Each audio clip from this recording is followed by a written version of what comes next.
Saudações, biologistas! Sejam bem-vindos e bem-vindas a mais uma edição do podcast Biologismo. Você está ouvindo o episódio número 58 e o papo hoje é sério, é importante. Nós vamos falar sobre tráfico de animais, tráfico de plantas e até tráfico de ideias. Se você não está muito por dentro, daqui a pouquinho nós explicaremos o conceito por trás do termo biopirataria, algo bastante preocupante para o meio ambiente como um todo. Meu nome é Flávio, eu sou biólogo e apresentador deste podcast e hoje nós estamos com a casa cheia, sem convidados, porém com todos os administradores biologistas. Manda um oi pra galera aí, meus queridos. Vai, Aron, o recém-desempregado do rolê. Salve, galera, eu sou o Aron, biólogo, e igual o Flávio falou aí, quem quiser me ajudar agora, ó, sou recém-desempregado, então só o podcast não tá bancando a gente não, então quem quiser dar uns biquinhos pra mim aí, chama nós. Ajuda a gente na vaquinha. Vou passar o Pix. Ajuda na vaquinha aí que vai me deixar muito feliz. Oi, gente. Oi, meninos. Eu sou a Susan, bióloga, entomóloga, taxonomista, a única representante feminina desse podcast. E é um prazer estar aqui com vocês de novo. Bora para mais um episódio que está especial, hein? É isso aí, galera. E além do Aron e da Susan, hoje nós temos um novo administrador. Já está nos ajudando há um tempinho nos bastidores, mas hoje oficialmente iniciando aqui no podcast também. Então a equipe Biologismo crescendo um pouquinho. Seja muito bem-vindo, Zé. Apresente para os nossos ouvintes, por favor.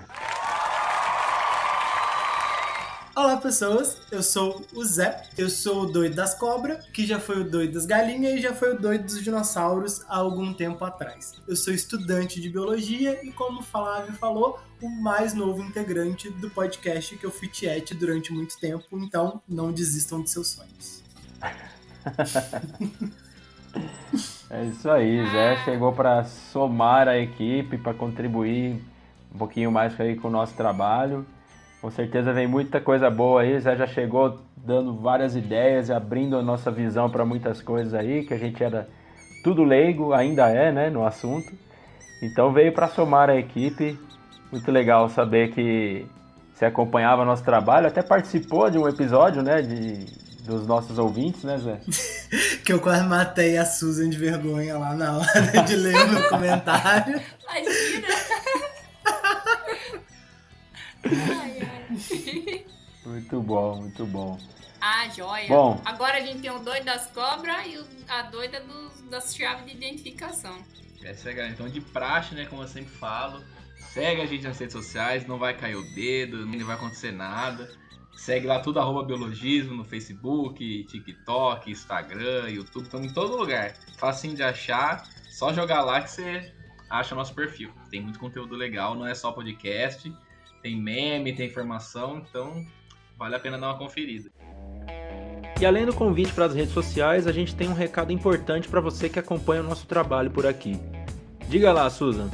Se você acompanha o nosso trabalho e gosta do nosso conteúdo, você pode nos ajudar ainda mais agora. Nós estamos com uma campanha de financiamento coletivo através do apoia.se, onde você pode contribuir a partir de R$5 e ganhar recompensas. É só acessar o link apoia.se/biologismo para ver os valores e as recompensas. Se você quiser contribuir sem recompensas ou com qualquer outro valor, você pode doar através do nosso Pix, que é o biologismo@gmail.com. Mas se você não pode nos ajudar financeiramente, compartilhe o nosso conteúdo com seus amigos, dá um feedback pra gente sobre o que você tá achando e avalie o nosso podcast em sua plataforma preferida, que já é de grande ajuda. Muito obrigada, seu apoio é de extrema importância pra gente.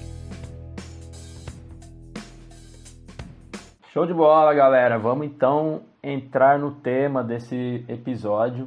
O tema é biopirataria. A gente já falou um pouquinho sobre isso, sobre uma fração dessa discussão, desse assunto, né, em um episódio anterior. Foi o episódio 13, Susan? 13, a vingança da Naja e o tráfico. É, isso aí. Aquela história do estudante de Brasília. De veterinária, Isso, né? De Brasília. É, isso, lá de Brasília, que foi atacado por uma naja que ele cuidava em casa. Depois descobriu-se que ele tinha vários animais silvestres de forma ilegal lá. E isso na época levantou a discussão sobre o tráfico de animais, né? E ali a gente conversou só sobre o tráfico de animais, que está dentro da biopirataria, mas a biopirataria é bem mais do que isso, não é só isso, né? Então, adivinha o que eu vou fazer? Jogar no colo da Susan. Pedir para ela começar a dar uma introdução sobre o assunto e aí a gente vai discutindo a respeito. Pode ser, Susan? Olha lá, o Flávio faz toda vez isso comigo. Bom, acho que é importante, né, a gente começar falando da questão do termo, né? O que seria essa definição do termo biopirataria? Bom, a gente pode dizer, de uma maneira simples, que biopirataria seria um nome dado à exploração e utilização de recursos naturais. Flora, fauna, e não somente isso, né? O termo biopirataria engloba também a questão dos conhecimentos tradicionais, né, a respeito desses recursos utilizados de forma ilegal ou sem autorização. Então, aí, como exemplo de biopirataria, como o Flávio já mencionou, a gente tem dentro dessas vertentes o tráfico, sendo uma dessas vertentes, né, tanto de animais quanto de fauna também. A extração de princípios ativos de plantas, né, também seria considerado biopirataria, e utilização de conhecimentos de sabedoria popular, né? Por exemplo, de conhecimento de população indígena sem autorização, também seriam exemplos de biopirataria, né? A grosso modo, seria roubo de recursos naturais e dos conhecimentos tradicionais de um povo, né? Alguém que utiliza isso de forma ilegal. E a gente viu agora que recentemente, né, esse termo, né, Flávio, biopirataria, meio que já vai cair em desuso, que acho que um termo mais atual, que foi atualizado aí pela Organização Mundial de Propriedade Intelectual, seria biogrilagem. Isso foi uma novidade para mim. Biogrilagem eu nunca tinha ouvido ainda. Mas seria só uma atualização do termo, né? Seria, então, sinônimo, biopirataria ou biogrilagem agora mais recente. E claro, né, gente, biopirataria, o Brasil é um alvo e tanto para isso, por conta principalmente da nossa alta biodiversidade, tanto de flora e de fauna, né, que é um fator que contribui para essa biopirataria estar ocorrendo aqui, e também a questão de uma falta de legislação específica aqui no Brasil, né? E acaba aí facilitando essas questões aí, né? De pirateamento dos recursos naturais brasileiros aí pro mundo afora. Então, para mim também biogrilagem foi bastante novidade, foi algo que eu encontrei durante as pesquisas aí, nunca tinha ouvido falar do termo, mas biopirataria já ouvi falar, já ouço falar há algum tempo, né? Mas eu confesso que dentro da biopirataria ainda, né? Ou da biogrilagem, mas enfim, também teve uma novidade para mim, que foi a questão do uso de conhecimentos indígenas, né? Porque quando conhecimento da população indígena, ou o uso indevido, o uso sem autorização, né, desses conhecimentos, porque sempre quando eu ouvia o termo, pensava o pessoal traficando animais, traficando plantas, né, traficando cogumelos, enfim, o que quer que seja, né, bens naturais, mas a questão do conhecimento da população indígena usado sem autorização foi bem novidade para mim e achei super interessante que isso tenha sido incluído dentro desse termo, né? É legal isso e de fato deve ter sido uma prática muito utilizada, né? Na época até da colonização aqui do Brasil, né? Ou da invasão, né? Certamente os portugueses, os holandeses também, né? Não foram só os portugueses que vieram para cá na época, certamente aprenderam muitas técnicas e saberes com os indígenas e levaram embora, e provavelmente sem autorização, né? Então é interessante, né, ter isso também incluído, né? Sim. E até num artigo que eu tava lendo sobre, Flávio, realmente eles falam isso, que a gente pode considerar que a biopirataria começou mesmo nessa época, né? Acho que um dos primeiros casos documentados seria a questão da utilização do pau-brasil, né? Que os indígenas utilizavam muito como corante na época, né, da invasão. E Aham. foi uma das coisas que foram tomadas, né? Um conhecimento que foi tomado, a utilização do extrato da planta, e foi levado embora do país, né? Acho que é um dos primeiros registros aí que a gente tem de apropriação do conhecimento de um povo sem os devidos, né, direitos, ilegalmente, no caso. Pois é. Também foi novidade para mim, claro, essa parte da biogrilagem, mas que faz muito sentido, principalmente com o que a gente tem vivido recentemente no Brasil. Principalmente também com a sensacionalização de alguns animais e algumas espécies vegetais também, como artigo de luxo, né, de ostentação em rede social. A gente vê que tem muita coisa que tem virado, enfim, artigo realmente de desejo e muitas vezes nem um desejo tão grande de realmente admirar ou ter porque você aprecia aquele espécime ou porque você se importa com a preservação dele, mas muitas vezes ou puramente por questão de grana mesmo, e a gente entra no tráfico animal e de espécies ameaçadas de extinção, quanto também de uma questão de like mesmo, de ego em redes sociais.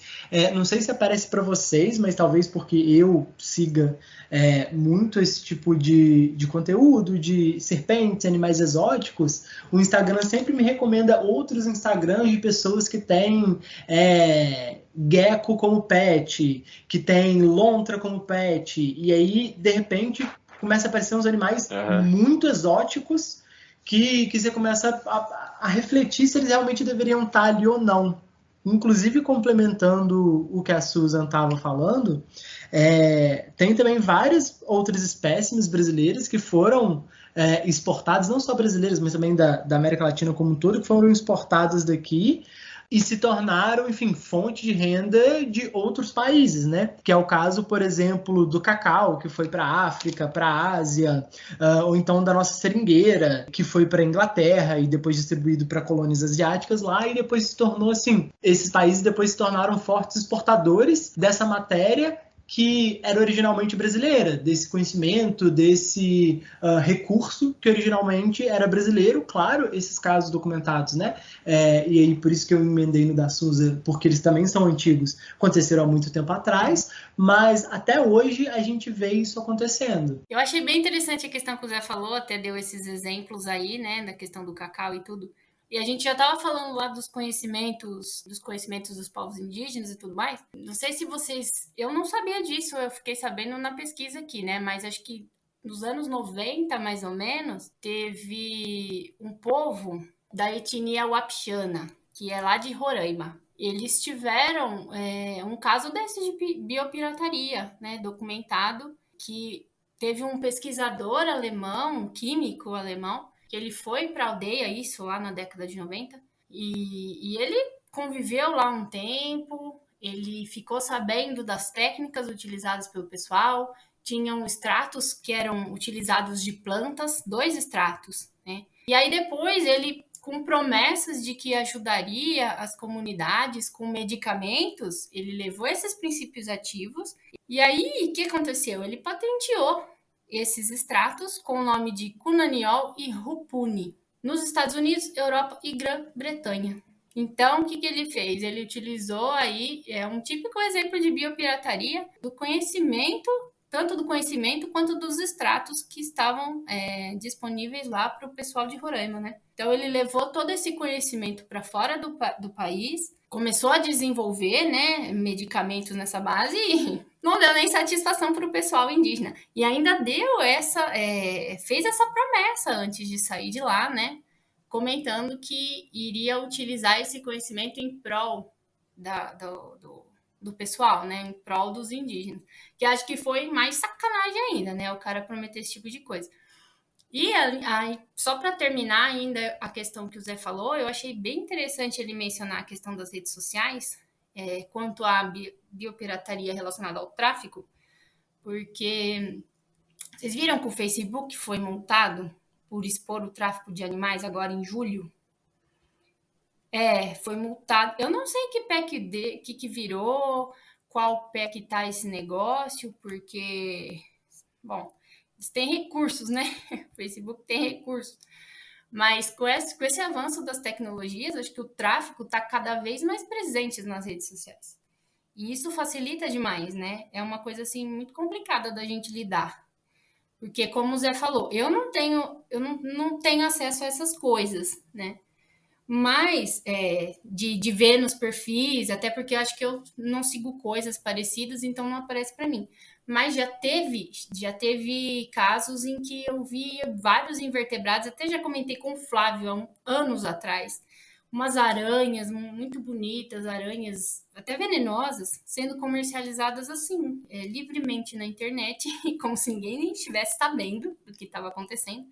E tava ali, né? Tava ali na rede social, fácil, né? De um acesso fácil para quem quisesse se apoderar ali do animal. E, assim, as redes sociais, elas contribuem muito para essa questão da biopirataria, que é uma coisa muito preocupante. Acho que o Zé levantou um ponto bem interessante da gente comentar, né? Em relação à biopirataria dos dias atuais. Primeiro, ia ser só uma revolta mesmo, talvez fique muito social esse comentário, mas é que assim, você parar pra pensar o quão sacana, para não falar o pesquisador alemão tem que ser para ter feito um negócio desse, é que ele tem muito que não considerar que ele tá lidando com outros seres humanos, sabe? Para ser tão desleal assim.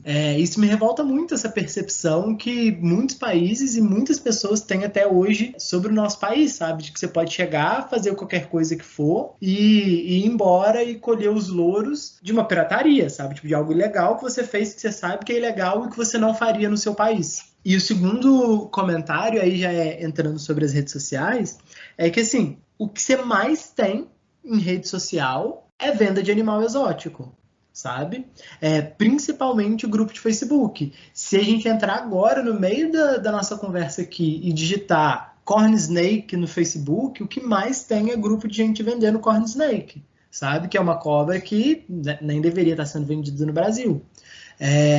E tirando Corn Snake, logo, tem alguns criadores legalizados de Corn Snake no Brasil, mas assim, você encontra preços irrisórios, venda ilegal, sabe? E aí você tem isso com aranha, e aí nesse mesmo grupo tem gente vendendo arara, tem gente vendendo bicho preguiça, tem gente vendendo mico-leão, como se não fosse nada. E, de novo, por preços irrisórios. Mas é aquele negócio, tipo, o pessoal fala...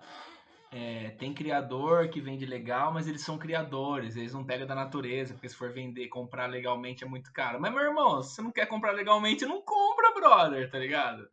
Não é... Tipo, mas que Corn Snake ele vende, ele não fica pegando nem Corn Snake, nem tem, mas ele só não tem registro, mas daí, tá ligado?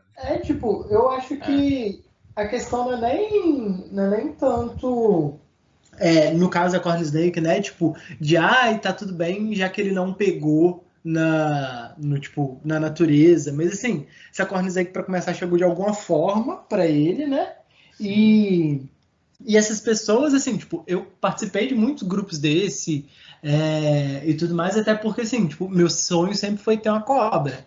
E, bom, e aí entra esse outro debate também, que talvez a gente chegue muito distante nele. Pra você comprar uma cobra legalizada no Brasil, é caríssimo. Você vai pagar R$4.000 numa cobra. A mesma espécie, aqui em Portugal, por exemplo, você vai pagar €100. Tipo, legalizada, sabe? Sim. E assim, mas o ponto que eu quero chegar nessa galera do grupo, porque tem muita gente nesses grupos que defendem justamente isso. Mas ele não pegou na natureza e ele cuida bem e tudo mais. Mas assim, cuida bem uma pinóia, sabe? Porque você tá vendendo... Nossa, eu senti com 150 anos de idade agora falando a pinóia. Mas... você tá vendendo um animal que você tá literalmente considerando como um produto descartável e descartável de baixo impacto. Porque você perde uma cobra que você vai vender por R$50, é tipo... É. Mas é tipo. Tipo, não entra nesse coisa, mas tipo, é tipo canil, tipo, venda de cachorro, tá ligado? Se você for pegar um canil que é legalizado sério, uma matriz, por exemplo, ela tem que ter, durante a vida toda dela, vamos colocar uma média de 10 anos, uma cria a cada 2, 3 anos, né? E cachorro entra no cio a cada 6 meses, acho que é mais ou menos isso. Então, ou seja, na vida inteira dela é uma cria a cada 2, 3 anos. Então, coloca na vida, vai, 4 crias, vai, vamos colocar assim, que a cachorra vai ter. Você acha que o cara, para ter um canil legalizado, ele vai querer ter uma matriz boa pra ganhar preço? Você acha que o cara vai querer usar ela só para 4 crias? Dependendo da raça do cachorro, vai sair 1, 2 filhotes? Não vai. Então, você acha que o cara vai querer fazer um negócio legalizado? Eu falo, mas é canil, ele cria certinho, cria, mas não é legalizado, não tem o registro lá do negócio, porque para ter o registro é uma cria a cada 2 anos, 2, 3 anos, velho. E o cara não vai fazer isso, o cara vai esgotar o bicho. E aí, é certo? Não é. Ele vai drenar o bicho, vai até onde conseguir, né? Ele pode não fazer igual esses canis, assim, que é totalmente legal, que é tipo uma cria atrás do outro, mas você acha que ele vai fazer a cada 2, 3 anos? É pelo menos no mínimo uma cria por ano, e olha lá, até mais. Exatamente. Sem contar que não tem fiscalização, não tem como você garantir que ele não tá sendo um sabe? Então. E tem outra questão também, vocês comentaram aí no caso o Arão falou de animal que até é domesticado, né, os cães. Se a gente pegar animais silvestres, eles têm um comportamento totalmente diferente. Independente se no criador ou de forma ilegal, ele não vai conseguir exibir os comportamentos que ele exibiria normalmente na natureza. Então, acho que a gente tem que levar também esse pensamento em consideração. Tá sendo bem cuidado, tá, mas até que ponto isso seria interessante pro animal? Porque ele tá totalmente fora do comportamento normal da espécie, independente de ser uma coisa legal ou não. É um animal silvestre, a gente não pode deixar isso fora de debate, nesse âmbito, assim, da conversa. Exatamente. E ainda, a respeito dessa questão do tráfico, de criador que vende de qualquer maneira, que não cria direito, que não cuida direito, não é legalizado. Curiosamente, né, por coincidência, no meio das nossas pesquisas aqui, eu me deparei com um vídeo recente aqui no Instagram, foi até aquela página Ampara Silvestre que publicou, falando sobre as milícias no Rio de Janeiro e o tráfico de animais, que é uma coisa que está se tornando também preocupante, porque eles vendem várias espécies de animais silvestres nas feiras, tipo, como se estivesse vendendo jujuba, né? Então é mico, é arara, tucano, jacaré, e em alguns casos, inclusive, eles usam os jacarés para ameaçar rivais, né? Facções rivais, com tortura. Então ainda é mais um desdobramento, mais um problema para os bichos e ainda por cima que pode trazer perigo para as pessoas e tal, né? Você falou em feira, eu até lembrei daquele negócio, acho que era na China, cara, agora.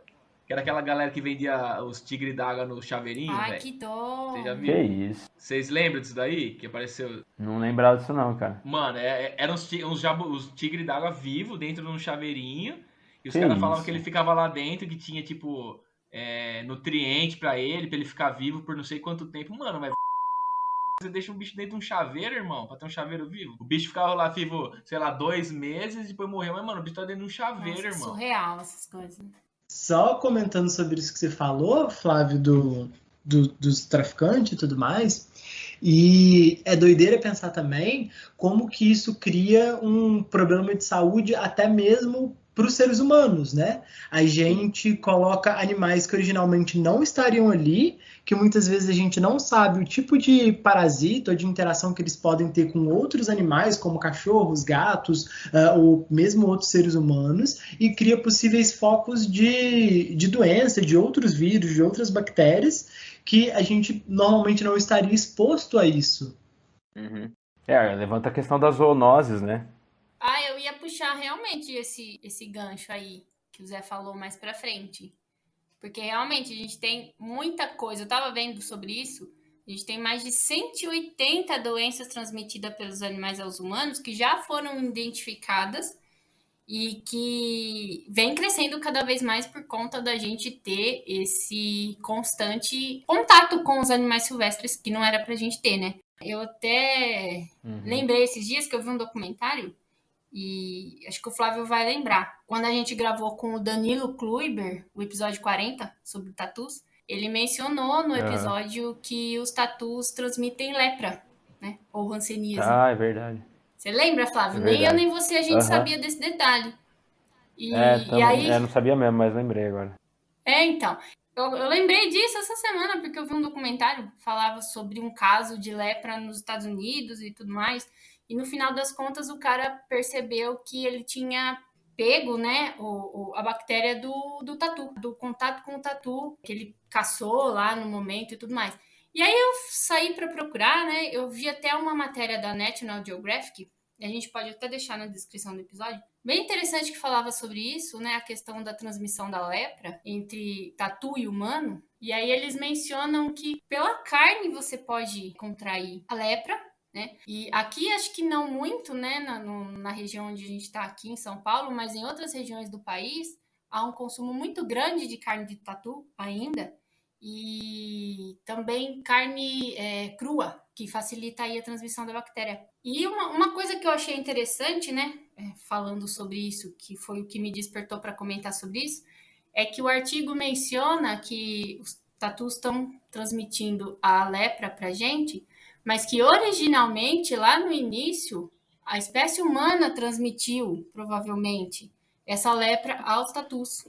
Contato com saliva, outros contatos aí em relação a manuseio do animal silvestre. Então, nós transmitimos primeiramente ao tatu a lepra. E agora o tatu é uma via de mão dupla aí, né? Tá sendo. Então, a gente... Tá tudo devolvendo. Exatamente. Então, o Zé falou... Boa. O Zé comentou lá, né, que a gente está se expondo em relação a contrair esses tipos de zoonoses, mas o contrário também está acontecendo. A gente está expondo os animais que nunca tiveram contato com micro-organismos que podem ser algo que vai afetar a vida deles em um período, em algum momento, né? Então, tem a vertente, tá para os dois lados, tanto a gente contaminar os animais quanto os animais nos contaminar. Exatamente, realmente são muitas questões que a gente pode levantar, muita coisa, muitos desdobramentos, aí vários problemas, não é uma coisinha só ali, e é preocupante. E aí, falando nisso, tem também a questão da perda de biodiversidade, né? Que é uma coisa bastante preocupante também, por motivos óbvios, e a gente tem alguns dados aqui, mas eu queria só comentar que, assim, nesse episódio que a gente gravou, que a Susan comentou, o 13º episódio, que foi sobre a questão da Naja lá, a gente fala sobre o tráfico de animais e a perda de biodiversidade, mas ali a gente focou mais na questão dos animais, né? Mas a questão das plantas também é bem preocupante, porque o tráfico da vegetação, de plantas, né, de árvores, enfim, mudas, né, ele também é bem substancial, assim, né? E a gente teve esse quintal gigante, né, que é a Amazônia principalmente, mas também a Mata Atlântica, né, aos olhos do mundo aí, de pessoas mal intencionadas, né, é uma vitrine bem considerável também, né, porque o pessoal, até mesmo indústria farmacêutica, né, imagina o que não dá para, o que não tem para ser extraído desses biomas, né? Então, tem muita coisa para a gente discutir a respeito disso. Então, eu queria pedir para o Zé, que a gente, né, comentou em off, aqui a gente já conversou a respeito disso, para falar um pouquinho sobre essa questão das plantas traficadas para fora do Brasil. Bom, é interessante e triste ao mesmo tempo ver isso acontecendo, porque vocês falam um pouco disso no episódio sobre cegueira botânica e tudo mais, como que a gente tende a não reparar ou não considerar muitas vezes quando a gente está falando de espécies botânicas, né? Nesse tipo de dado, nesse tipo de pesquisa. E tem acontecido muito no Brasil, por conta da nossa biodiversidade, de novo citando último episódio, a gente só tem uma biodiversidade grande de animais porque a gente tem uma biodiversidade ainda maior de plantas. E tem acontecido muito dessas plantas serem consideradas as plantas unicórnio, né? Tem, inclusive, numa matéria da BBC sobre isso, eu posso mandar o link pra gente colocar como referência também, que muitas plantas estão, inclusive, deixando de existirem no seu habitat natural para passar a existir só dentro da coleção de colecionadores. E, bom, tem diversos argumentos sobre isso nessa matéria da BBC, tem alguns pesquisadores, alguns botânicos que defendem a prática de você manter alguns espécimes, entre aspas, ameaçados de extinção como uma forma de proteger eles, outros que vão mais na linha de que eles deveriam estar sendo colocados de volta em seu habitat natural, a venda não deveria ser permitida. Eu confesso que eu estou mais nesse segundo grupo aí, mas um caso muito emblemático, assim, que eles citam nessa matéria e discorrem bastante sobre, talvez eu não vá conseguir pronunciar o nome direito aqui, científico, mas é da Philodendron Spiritus Sancti, que ela é originária da região do Espírito Santo, por isso o nome dela, e ela deixou de existir na região principal dela, ela deixou de existir na região nativa dela, e hoje em dia ela só é possível ser encontrada na casa de colecionadores. E, inclusive, quando eu estava em Berlim, eu encontrei um exemplar dessa planta lá. Mas não só essa, tem várias outras plantas que são tidas como troféus e muitas pessoas têm exibido em vídeos no YouTube, justamente como forma de ostentação de eu tenho um espécime que é ainda mais raro que o seu. Só complementando no final, os pesquisadores entram nesse debate lá, de que a gente ter esses espécimes de volta na natureza resolveria o problema, né? Pegar cópias deles em coleções e colocar eles de volta na natureza, porque isso resolveria a população nativa deles. Só que um contra-argumento para isso é que justamente muitos desses animais, essa grilagem, essa biogrilagem que existe pela raridade ou alguma propriedade medicinal desses espécimes. Então, muitas vezes, não é só a gente reproduzir eles em cativeiro que a gente vai estar solucionando o problema. Porque, por exemplo, se a gente tem a Philodendron Spiritus Sancti, de novo, como uma planta, entre aspas, mainstream, que todo mundo pode ter acesso, a única coisa que vai acontecer é que as pessoas que estão por trás desse mercado e querem, entre aspas, essa exclusividade, o acesso, de novo, a uma propriedade específica, vão só se voltar a outro possível produto de consumo, que talvez seja mais raro, ou criar artificialmente essa demanda. É complicado essas coisas, né? Porque, assim, eu acho muito engraçado isso. Sei lá, as pessoas esquecem totalmente que existem interações entre as espécies, né? De plantas com animais, com vertebrados, pássaros, enfim, existem interações.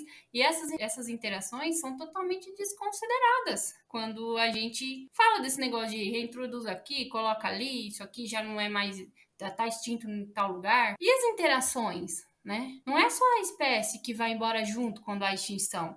Há uma gama de outras coisas ligadas que equilibram o sistema, o ecossistema ali, e que a gente acaba perdendo, né? Eu acho que esse comércio de plantas também é tão preocupante quanto o tráfico de animais, essas coisas assim. Porque você vê cada coisa, né? Eu vejo assim, às vezes, suculenta, o pessoal vende suculenta por 2, 3 mil reais uma mudinha. Você fala, nossa, velho, que comércio, né? As pessoas não param para pensar que alguns animais dependem daquela planta no ambiente onde elas estão. E aí eu também acabo defendendo o que o Zé mencionou. Eu acho também que é melhor a gente manter as coisas nos seus lugares. Eu acho que o pessoal também não fala muito de planta, porque eu acho que o impacto que elas dão é um pouco mais lento do que o impacto de um tráfico de animal dá, né? Acho que é por isso que também o pessoal também acaba deixando meio de lado, que não deveria, óbvio, né? Mas eles acham que deixam mais ela, porque é diferente, tipo... Dá pra falar disso também dos hipopótamos lá do Pablo Escobar. A gente até comentou, né? Comentou. Em 30 anos, olha o impacto que o bagulho deu na Colômbia, tá ligado? Em 30 anos é mais difícil dar um impacto tão grande, tão enorme, que esses hipopótamos que é uma planta, né? Não que não seja grave igual, né? Não, e é muito louco esse negócio de... a planta possivelmente não existir mais aqui e ter lá fora, né, como uma espécie exótica, e aí que nem você comentou, né, Susan? Pagar 2, 3 mil reais numa planta é um negócio bem louco mesmo, né? É, Sim, bem louco de uma maneira negativa, é claro, né? sim. E, e tem também, né? A gente está comentando sobre as plantas, mas também tem o lance do tráfico de animais, que nem o Aaron falou é mais escancarado e provavelmente causa mais comoção, né? Inclusive a gente comentou sobre isso no episódio da cegueira botânica, e os dados são assustadores, assim, né? Tipo, o tráfico de animais é uma das grandes causas aí de perda de perda de biodiversidade, né? De plantas também, certamente tem o seu impacto, né? Mas uma das coisas que mais chamam a atenção no tráfico de animais é o valor financeiro, né, que isso movimenta, né, Susan? Ah, total, assim, os números são é inacreditável, assim, as estatísticas, né? Pra gente ter uma ideia, eu compilei alguns dados mais atuais que eu encontrei sobre a questão do tráfico de animais, lá da Rede Nacional de Combate ao Tráfico de Animais Silvestres, que é o RENCTAS. Lá eles acompanham bem e eles têm uma estimativa mais atual. E nessa estimativa atual, ela apresenta aí 38 milhões de animais silvestres sendo retirados da natureza todos os anos no Brasil. Somente no Brasil, 38 milhões de animais silvestres retirados da natureza. E isso Isso é assustador, né? vai piorar, porque esse cálculo ainda não leva em consideração o número de peixes e invertebrados que são retirados. Então, Nossa, de invertebrados eu até esperava, mas de peixes não pois imaginava é, que né? estaria fora dessa Até os conta. peixes Porque estão. invertebrados geralmente não é muito considerado mesmo, né? Então, mas imagina de peixes ornamentais, né? A gama que a gente tem lá É, dos aquários, aí entra aham. a questão do aquarismo, enfim. A gente tirando esses dois grupos ainda, hein, de peixes e invertebrados, a gente já tem 38 milhões, que está subestimado, né? E o Brasil, né, ele é apontado como o país responsável por movimentar até 15% de todo o tráfico da vida silvestre do mundo, né? Em relação, aí já incluídos fauna e flora. Então, 15% de tudo que é traficado de vida livre silvestre do mundo é do Brasil, é proveniente do Brasil. A gente vê aí a questão de quão grande é a nossa biodiversidade. E isso movimenta milhões, né? A gente tem 2 bilhões sendo movimentados anualmente por esse comércio ilegal no Brasil. Seria, então, o tráfico, Uhum. como a gente já comentou até lá naquele outro episódio, essa é a terceira maior atividade ilegal do mundo, perdendo apenas aí para o tráfico de armas e de drogas. E, claro, como a gente já comentou, com o avanço das tecnologias, esse tráfico, por estar muito presente até nas redes sociais, cada vez mais, ele só tende a aumentar, né? E uma coisa que eu acho muito dó, assim, né? Vendo as estatísticas, os dados, tudo, é que esses dados compilados, eles falam que 60% do tráfico dessas espécies todas é para abastecer comércio de animais silvestres como pets. Olha só, 60% de tudo isso é para ter um bichinho silvestre exótico diferente como pet. E eu acho que o mais triste ainda é a gente saber que de 9 em cada 10 animais que são retirados e traficados, 9 morrem antes de chegar às mãos do consumidor final, né? Então, de cada 10 que são retirados, 9 morrem no transporte. Aí são N vertentes também que a gente pode citar aí, né? Eles são, claro, acho que a própria ação de retirar o animal da natureza já é uma coisa cruel, né? Aí a gente tem animais dopados, machucados na coleta, captura, transportados de maneiras assim que não dá nem para imaginar, amontoados, sem ventilação, sem alimentação, sem água, sem nada. Imagina o estresse, né? O estresse e lesões que esses animais causam durante a questão do transporte, da captura até chegar no consumidor final. E claro, as mortes são muito comuns, né? Imagina então que de cada 10, 9 morre, oxe, um só chega aí ao seu consumidor. Olha só que perda que a gente tem, né, no meio desse processo. Você acha que é uma coisa mais triste ainda é saber que é meio que em vão, né? No final das contas, assim, o lucro é pouco. E aí, por isso que o pessoal vai pegando cada vez mais, porque se tantos morrem no meio do caminho, né? Eles precisam garantir um maior lucro. Então, cada vez mais aquele animal é retirado do ambiente. E, claro, a gente tem que lembrar também que quanto mais raro o animal, mais ele pode ser vendável, maior pode ser o preço. Então, maior pressão vai ser exercida em cima daquela espécie. E que provavelmente, se já é raro, é porque a gente já tem um número reduzido na natureza. E aí é uma cascata ali, né? Um círculo vicioso. Quanto mais raro, mais ele vai ser retirado e assim por diante. Então, tem espécie que consiga sobreviver, né? Exato. E acho que é importante a gente sempre ressaltar que a pessoa que está comprando do tráfico, da venda ilegal de animais, ela está incentivando esse tipo de comportamento, esse tipo de comércio ilegal, e ela é diretamente responsável por muitas dessas mortes, porque se não tem procura, não teria venda, né? E o Zé mandou aqui escrito aqui no chat, né? Uma visão interessante mesmo, né? Que são 38 bilhões de animais retirados da natureza, ou seja, 3,8 milhões sobrevivem desses 38 milhões, né? Uma conta aí por baixo dessa soma que a Susan falou, que de cada 10, 9 morrem, né? Agora que eu vi. É mesmo, olha só. Parece que tem um lucrão, né? Mas na verdade é muito pouco o lucro que eles têm. Por isso que eu acho que a pressão é ainda maior. Por conta de são poucos que sobrevivem a todo esse estresse, a toda essa judiação. Sim, e aí você acaba precisando de cada vez números maiores, né? Tipo, eu não tinha ideia de que era só um que sobrevivia a cada 10, e aí a primeira coisa que me veio na cabeça foi justamente esse primeiro número, sabe? De que assim, só 10% vai sobreviver, é muito bicho que morre, sabe? Tipo, em vão. Em condições absurdas, sabe? Sei lá, não entra na minha cabeça, tipo, pra mim você dizer que você gosta de um bicho e apoiar um tipo de coisa assim, sabe? Realmente é revoltante, né? E essas maneiras de transporte, né, que é extremamente cruel. A gente vê apreensões aí de Polícia Federal, né, às vezes quando passa no jornal, a gente vê na internet também. É maritaca, é psitacídeo, arara, enrolada num silver tape, enfiado dentro de meia, enfiado dentro de cano. É uma coisa extremamente cruel.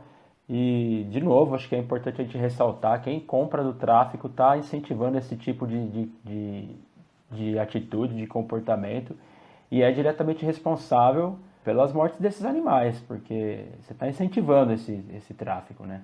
E essa questão que a Susan falou, né, dos 15% do tráfico vem do Brasil, a gente tem 2 pontos para comentar sobre isso. Primeiro, que o Brasil é um país com uma biodiversidade incrível, imensa, então é até natural se imaginar que teria uma grande demanda vindo daqui. Mas outro ponto também é a falta de fiscalização, né? Se 15% do tráfico de animais sai só do Brasil, isso significa que os caras estão vendendo tranquilamente aqui, né? Até a gente comentou esse lance da feira, né?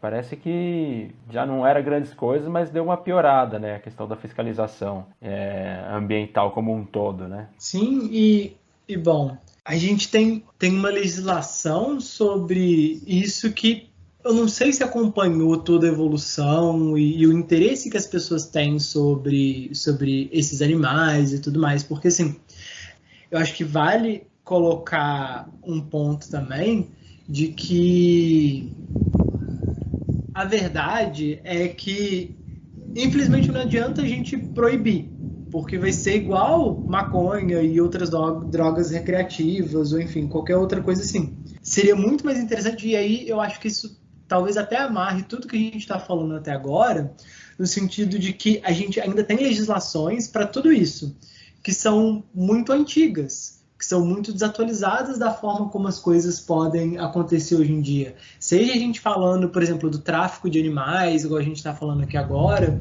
quanto do tráfico de conhecimento, A gente tem uma legislação que não acompanhou a modernização que a gente vive das coisas e que talvez ainda não entendeu justamente esse ponto de que, assim, olha, é impossível que a gente proíba tudo isso.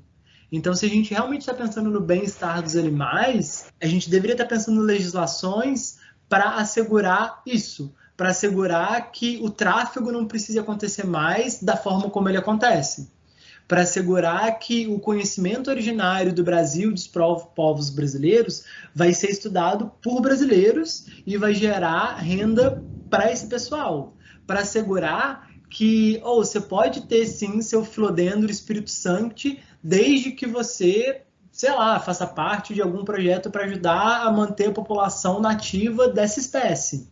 E a mesma coisa dos outros animais, porque eu também entendo o lado da pessoa que muitas vezes não tem tanto conhecimento assim. É difícil a gente falar isso hoje em dia, mas, sei lá, acho que todo mundo aqui já foi todo mundo que é biólogo já foi tipo a criança doida dos bichos, que quando era criança, quando era mais novo, não tinha tanto essa noção. E que os pais talvez não estejam se preocupando tanto assim. Então acho que falta mais informação e falta a gente conseguir formar cidadãos responsáveis. E não só ter uma legislação que diz que a gente vai punir e vai fazer acontecer, mas tem grupo no Facebook vendendo preguiça a R$20, sabe?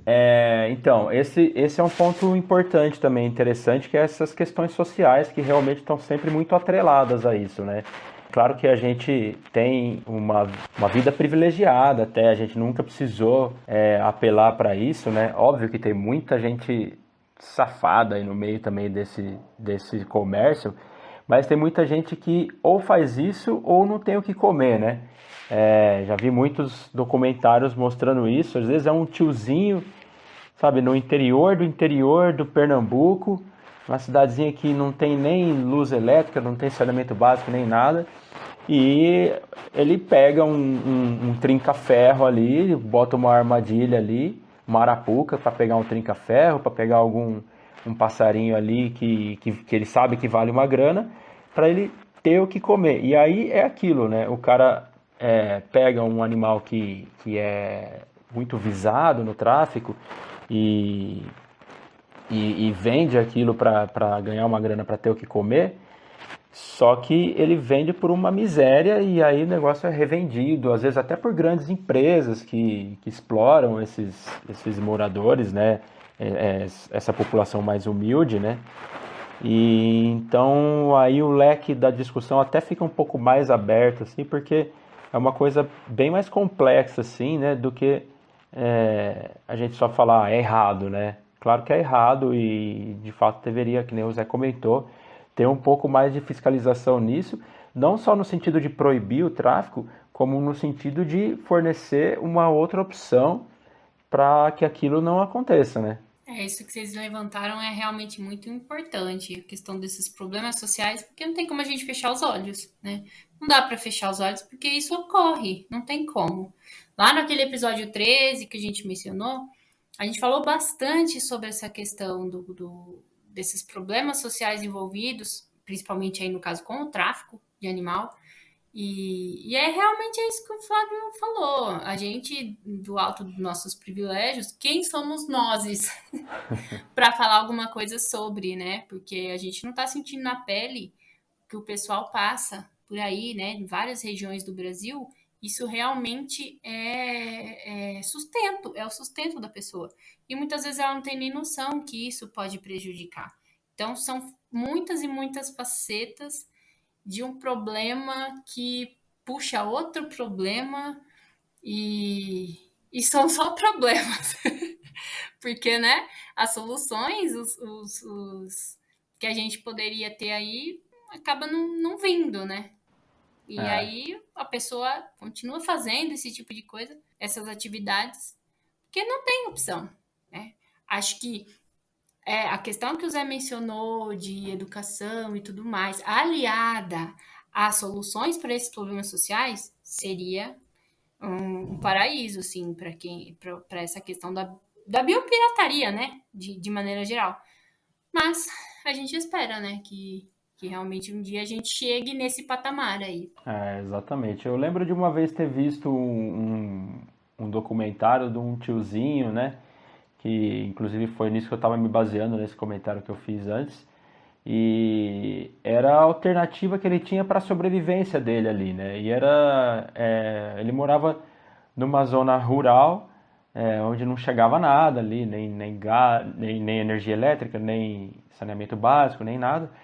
E ele tentava plantar alguma coisa ali na terra dele, mas a terra extremamente seca, né? Não dava nada ali, nunca dava nada, e ele acabava optando por isso, pelo tráfico de alguns passarinhos ali, né? Como uma forma de sobreviver, né? De tirar um pouquinho ali para o sustento dele. Então, de fato, né? Acho que a ideia seria a educação ambiental aliada a programas sociais e fiscalização do governo, né?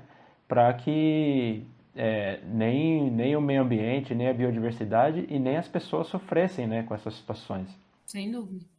Acho que a Thalita comenta um pouco isso também no episódio 12, quando ela menciona sobre a experiência dela no Projeto Tamar. E aí tinha um tráfico ali ocorrendo com as tartaruguinhas e tudo mais. Então a gente vê que vários episódios a gente acaba citando, né, esses problemas sociais aliados à questão da biodiversidade, né, ao tráfico de maneira geral. Exatamente. Por isso que as pessoas precisam votar direito. Outubro. Pode apagar isso, Flávio. Não, mas eu concordo com você. Apagar nada, deixa aí. A gente até falou um pouco sobre isso no próximo episódio de mudanças climáticas, né? Acho que até na hora você já tinha caído já a sua internet. Aliás, seu celular, né? Mas o Andréas falou justamente sobre isso, dessa questão mesmo de votar direito, votar em quem se preocupa com o meio ambiente, né? Primeiro passo é esse, né? E não só o meio ambiente, mas problemas sociais também, né? E antes que venha ninguém encher o saco, né? A gente não tá falando só de presidente não, viu? Não é só presidente que a gente vai votar agora, é tudo, tá? Não é só tudo. Não adianta você votar em um que se preocupa e os outros lá, que é os deputados, as coisas, que tá cagando, viu? Pois é. Bom, e dando sequência aqui na questão que a gente, já que a gente estava falando sobre questões financeiras aí, de problemas financeiros, problemas sociais também, ainda tem a questão de prejuízos econômicos para o país detentor da biodiversidade extraída, né? Porque em alguns casos o país que toma esses recursos acaba tendo um lucro financeiro e o país de onde se originou esses recursos fica no prejuízo, fica sem ter esse ganho. Existem até alguns casos bem famosos, né, de patentes estrangeiras de produtos nacionais, né, que acho que são os principais exemplos aí sobre esse ponto. Eu trouxe um dado interessante aqui de prejuízos econômicos. Bom, como a gente já comentou lá, né, que o Brasil é alvo da biopirataria, né, por conta da própria riqueza natural, né, do país. E aí eu tenho uma estimativa aqui do Instituto de Pesquisa Econômica Aplicada, o IPEA. Ele mensura que o valor da fauna, flora e minérios do Brasil estaria estimado aí em cerca de 11,3 trilhões de reais. Caramba! Olha só como somos valorosos. Como nossa terra é valor, sei lá, tem um valor, alto valor. Eu não sei se isso é muito ou se isso é pouco considerado por outros países, mas porque eu só encontrei esse dado em relação a prejuízos de biopirataria. Mas 11,3 trilhões não é pouca coisa, não. Porra, isso é um puta de um dinheiro, é um PIB de vários países aí, com certeza. Pois é. É muita grana, não? É inacreditável. Um fato interessante também é sobre o jambu. Tinha tido mó auê há um tempo atrás, dizendo que o jambu tinha sido patenteado e tudo mais no Brasil por uma empresa americana. E tem toda uma matéria no G1 explicando que ele não foi patenteado porque não se pode patentear o bem natural cru, mas foi patenteado a ação química dele e tudo mais nos Estados Unidos. Então, assim, a gente ainda teve uma perda nesse sentido, de que por mais que o jambu em si ainda possa ser pesquisado e tudo mais, você não pode impedir pesquisa, se você chega no final na mesma fórmula e princípio ativo, você não pode usar ele mais, sabe? Mesmo ele sendo uma planta brasileira. Uhum. Isso é bem louco, né? Bom, e além desse lance do jambu, que eu realmente não estava sabendo, não tinha visto essa notícia antes, ainda tem, né, que você comentou anteriormente sobre o cacau e sementes de seringueiras, né, que foram levadas para a Inglaterra e tal. E aí, além disso tudo, tem também a questão do cupuaçu, né, que ele foi alvo de exploração. Algumas empresas japonesas patentearam o fruto, né, e registraram um chocolate feito com o caroço do cupuaçu. E então nenhum país, nem mesmo o Brasil, poderia exportar o produto utilizando o nome cupuaçu ou cupulate, né, sem pagar os royalties para essas empresas japonesas. Então é uma sacanagem isso aí, né, porque o produto originário daqui. Aí os caras vieram, deram o pulo do gato aí, deram uma de ligeiro. Mas, felizmente, esse produto já havia sido criado pela Embrapa. E aí rolou uma puta mobilização lá que conseguiram quebrar a patente em 2004. Então tem todo esse problema aí tem mais esse problema, aliás, né? Envolvendo essa questão da biopirataria, né? Pô, sacanagem essa questão, né? De pegar o produto de outro país e tudo mais. E sacanagem foi a questão da seringueira também, que vocês comentaram anteriormente aí, né? As seringueiras nativas aqui do Brasil foram levadas para outros países. E a gente era o maior produtor de látex. Mas quando essas sementes chegaram lá em outros países, o pessoal plantou e tudo mais, e agora eles são os maiores produtores de látex. E só a sacanagem, né, gente? Pelo amor de Deus. Pois é. É um dos prejuízos, né, pro país que a gente comentou, né? A gente deixa de arrecadar com esse lance da biopirataria, né? E falando de outro lance que a galera pegou e patenteou as coisas, tem uma rã também, da Amazônia. Eu não sei se eu vou saber falar o nome científico dela, mas é Epipedobates tricolor, o cara que descobriu deve ser São Paulino, né? Que a galera pegou essas rãs e obtiveram ela de forma legal, né? Pra variar. Aí eles estudaram o veneno dessa rã e produziram um produto com propriedade analgésica e foi lá e patenteou o bagulho, tá ligado? Então, ferrou a gente de novo, né? Algo que os indígenas já faziam, né? Questão de utilizar compostos das rãs e sapos de algumas espécies lá da Amazônia para envenenar as lanças, né, para caça. Já era uma coisa já marcada dos nossos povos originários. Isso, exato. Ou seja, esse caso aí pode ser um caso de dupla biopirataria, né? Roubaram a rã e roubaram a técnica.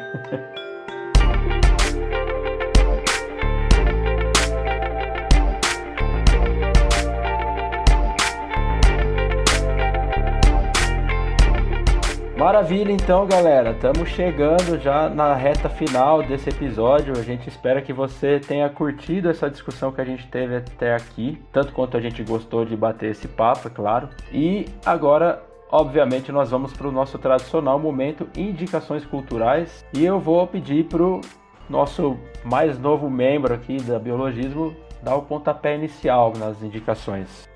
Bora lá. E eu tenho 2 indicações para fazer. A primeira é um livro, na verdade, que ele foi da minha infância, mas eu procurei aqui, ele tem na Amazon para vender, alguns usados, alguns novinhos, mas ele chama 1001 Espetáculos da Natureza e ele é da Reader's Digest. Ele é um livro muito legal, ele é muito não ilustração, né? de fotografia, e ele se propõe a mostrar exatamente isso, 1001 espetáculos da natureza. Tem muita coisa do Brasil, tem muita coisa de espetáculo natural do Brasil, e eu lembro de eu ser bem mais novo, esse livro é de 2003, se eu não me engano, e de eu ficar maravilhado, tentando saber todas as coisas que estavam ali e querer estudar aquilo e querer ver e vivenciar aquilo.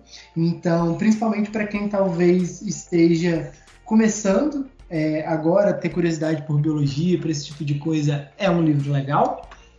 Mas se você também já está velho de guerra aí, também não tem nenhum problema, é um livro muito bacana para você entender e se aprofundar mais nisso, e ele é bem baratinho. E o segundo é, na verdade, um show na Netflix, não sei se vocês já viram, mas ele chama O Desconhecido Mundo Animal. Ele é uma animação, mas ele é baseado em um cara que existe, um biólogo, pesquisador dos Estados Unidos, e basicamente eles trazem de uma forma bem humor americano, assim, algumas cenas do mundo animal e algumas pesquisas que esse pesquisador fez de uma forma bem descontraída e bem legal. É também uma boa maneira de você ver meio que, entre aspas, um mini documentário de 10 minutos de forma resumida e de forma talvez mais descontraída que um documentário tão formal e que a gente já geralmente está acostumado e associado com esse tipo de tema. Então seriam essas minhas duas indicações. Boa, legal. O programa da Netflix eu não conhecia, mas já deixei anotado aqui para caçar depois. E também deixei anotado o livro, que eu achei bem interessante, gostei das indicações. Bom, vou eu então, para não ficar por último, como sou sempre acusado de fazer, né? Eu já indiquei esse podcast anteriormente, mas hoje saiu um episódio sensacional sobre um tema que eu gosto bastante de acompanhar. E saiu hoje esse episódio, inclusive. E recomendo para quem se interessa no tema aí, nas discussões entre criacionismo versus evolucionismo. Então esse episódio que saiu hoje é sobre essa discussão do design inteligente, e eles fazem aquele esquema de jornalismo investigativo com comentários de vários especialistas, mostram também o outro lado, mostram também inclusive a contradição que existe do outro lado. Eu achei o episódio fantástico, a gente vai deixar na descrição aí, é só clicar, que agora eu não estou lembrando o nome exato do episódio, então é só procurar aí na descrição e clicar para ouvir, vale a pena, uma discussão bem bacana. Vai, Aron. Bora. Eu ia dar duas indicações, mas eu vou dar uma só, porque essa outra indicação eu vou guardar, porque era assim uma série e ela vai demorar um pouquinho pra estrear, então eu vou esperar pro próximo podcast, vai ficar mais próximo.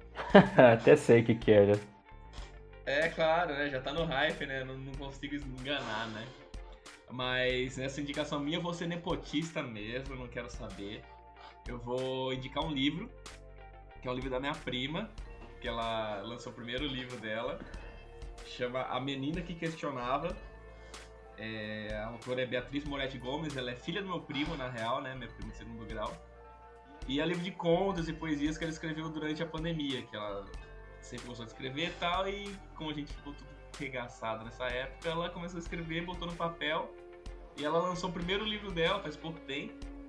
E eu achei bem legal, cara. Então, e é legal que você consegue acessar ele pela Google Play, tem disponível. Na Amazon você consegue comprar por R$10 pro Kindle. Então, se você gosta de uns contos que dá uma arregaçada na cabeça aí, tipo eu gosto, ainda faz você refletir bastante, é uma boa pedida. Que da hora, hein, mano? Esse nepotismo aí eu apoio. Que chique, muito bom. Bom, deixa o link aí, se tiver algum link, deixa aí que a gente coloca na descrição, e eu quero dar uma olhada nisso aí também. Opa, vou deixar aqui o da Amazon, que é pra comprar, que é do Kindle, e se você jogar na Google Play também, você consegue baixar pela Google Play. Não saiu em versão física, então? Saiu também em versão física, mas aí eu não sei se ela vai... Se ela tem algumas versões ainda, se ela tá enviando, mas eu deixo também o contato dela. Demorou, mano. Vai, dona Susan Cunha. Vou eu. Bom, eu queria indicar hoje dois. Eu vou indicar site, eu adoro indicar site, né? E eu vou colar um deles de um episódio porque eu já indiquei. Então eu queria reindicar o site do Fauna News, que eu acho que é bem interessante. E, claro, traz notícias sobre a fauna. Eu acho que eles abordam... O principal foco do Fauna News é abordar justamente isso que a gente comentou. Tráfico, caça, atropelamentos, ou seja, as ameaças à fauna como um todo. Então, eu acho que vale bastante a pena acompanhar. Dá para pedir para eles enviarem os artigos pelo WhatsApp, então isso facilita muito. Você recebe no seu Zap todo dia alguma notícia. Muitas delas não são boas, né? Porque a gente imagina que esses assuntos estão ligados a má notícias. Mas é bem interessante para a gente saber em que pé que anda e tudo mais. E um outro site que eu queria indicar, que a gente também vai deixar o link aí na descrição, é o do RENCTAS, que é a Rede Nacional de Combate ao Tráfico de Animais Silvestres. E lá a gente tem um panorama do Brasil todo, né? Acho que é uma das principais redes aqui do Brasil que trabalha com essa questão do tráfico. E nossa, eu achei muito interessante que você pode contribuir, você pode ser um voluntário do RENCTAS. E não só de maneira assim...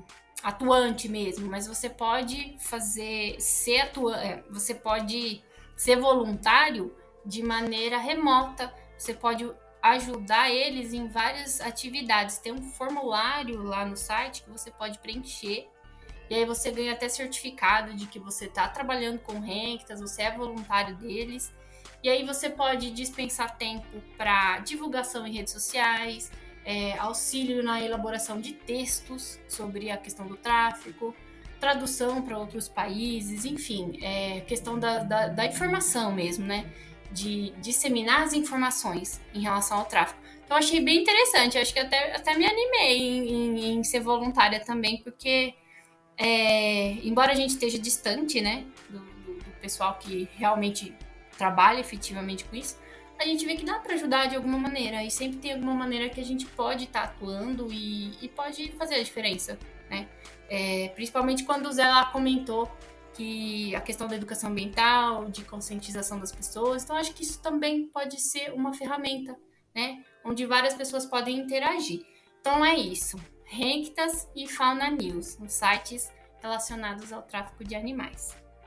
Muito bom. Tô até com o site do RENCTAS aberto aqui, ele é bem interessante, bem legal, bacana.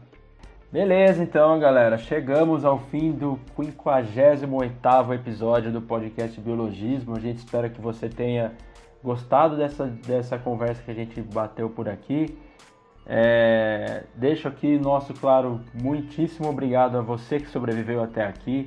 Novos episódios do podcast Biologismo saem a cada 2 quartas-feiras, às 10 horas da manhã, nas principais plataformas de streaming. Muito obrigado aos meus companheiros, aos meus amigos administradores aqui da página. Obrigado especial ao Zé pela primeira participação dele aqui no podcast e também por estar a quase 2 horas da manhã lá na França conversando com a gente. Valeu, galera. Até o próximo episódio. Um grande abraço. Tchau, tchau. Valeu, galera. Abraço. Falou, galera. Muito obrigado. Tchau, tchau, gente. Bem-vindo, Zé.